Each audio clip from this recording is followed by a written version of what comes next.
আসসালামু আলাইকুম, আশা করি সবাই ভালো আছেন। বন্যায় মাটির চুলা সব ভিজা, রান্না বাড়া করা যাচ্ছে না। চুলার আশপাশ সব জায়গায় ভিজে আছে, রান্না বাড়া করা খুবই কঠিন।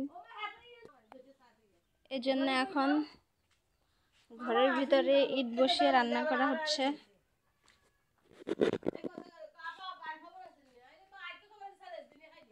ঘরের ভিতরে গরু ঘরের ভিতরে ইট বসিয়ে খড়ি দিয়ে রান্না করা হচ্ছে। এখানে গরু লালন পালন করা হয়।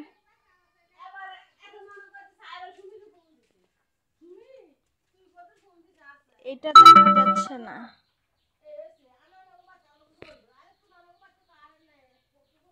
অন্ধকারে এগুলো সব হলো, এখানেও চুলা ঘরের ভিতরে। এগুলো চুলাও বন্যার পানিতে ডুবে গিয়েছিল, এখন হলো একদম ভিজে আছে, যার জন্য রান্না বাড়া করা যাচ্ছে না। এখন তাই হলো যে ঘরের ভিতরে রান্না বাড়া করা হচ্ছে ইট দিয়ে।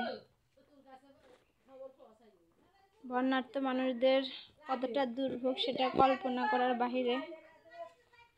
ঘরের বাহিরে উঠানে একদম কাদা হয়ে আছে, পুরো উঠোনে বের হওয়া যায় না। পানি আজকে গত পরশুদিন পানি কমেছে, কিন্তু এই কাদার জন্য বের হওয়া যায় না ঘর থেকে, এত কাদা। চতুর্দিকে শুধু কাদা পানি। পিছন সাইডে প্রচন্ড পানি, এখনো পানি পুরোপুরি নেমে যায়নি। আমি দেখানোর চেষ্টা করতেছি। কাদা দিয়ে আসলে হেঁটে যাওয়া খুবই কষ্টকর। এই সাইডটাতে টোটালি পানি, একদম কাদা, আর এই দিকে পুরো বন্যা পানি, ওইদিকে যাওয়া যাচ্ছে না। তারপরেও আমি যাওয়ার চেষ্টা করতেছি একদম কিনারা দিয়ে। এই যে এখানে গাছ ছিল, বন্যার পানিতে গাছ মরে গেছে। বাড়ির আঙ্গিনাতে যেসব গাছ ছিল প্রত্যেকটা গাছ বন্যার পানিতে, কাদা পানিতে মরে গেছে। এখন চলাচল করা খুবই কষ্টসাধ্য। এই সাইডটা হলো পানিতে ভরপুর, এদিকে যাওয়া যাচ্ছে না। তারপর আমি কষ্ট করে যাওয়ার চেষ্টা করতেছি, আপনাদেরকে দেখানোর চেষ্টা করতেছি। এই সাইড পুরোটা হলো উঠোন ভর্তি পানি ছিল, হাঁটু সমান। এখন হলো পানি কিছুটা কমেছে ঘরের উঠোন সাইড থেকে। আমি হলো এখান থেকে নামতে পারতেছি না এখন পা দিয়ে। এই যে এই পাশটা পুরোটা পানিবন্দি। এই পাশের আশপাশে যারা আছে এরা পুরো, আমাদের উঠান থেকে পানি কিছুটা কমেছে, কিন্তু এই পাশে যারা আছে তারা এখনো গৃহবন্দী হয়ে আছে। পর্যাপ্ত ত্রাণও পাচ্ছে না তারা। এগুলো এখানে হলো যে চাষবাস বলতে আপনার বাড়ির আঙ্গিনা আর কি, এখানে তরি তরকারি করা হতো, সব পানিতে ডুবে গেছে, পানিবন্দি হয়ে আছে মানুষজন। এই পাশটাতেও এই যে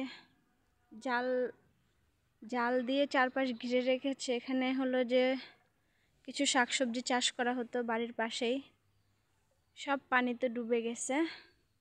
এখনো পানি, উঠোন থেকে পানি কিছুটা নেমেছে, কিন্তু এই পাশটাতে পুরোপুরি পানি বন্দি হয়ে আছে আমরা।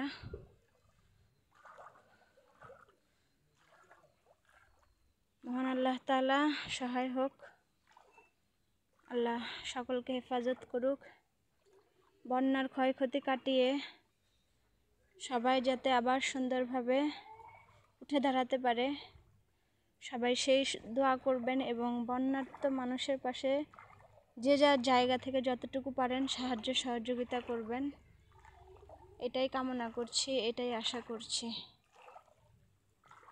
কারণ বন্যার্ত মানুষদের পাশে এখন হৃদয়বান মানুষদের থাকা খুবই প্রয়োজন। মহান আল্লাহ তাআলা সবার সহায় হোক। আসসালামু আলাইকুম।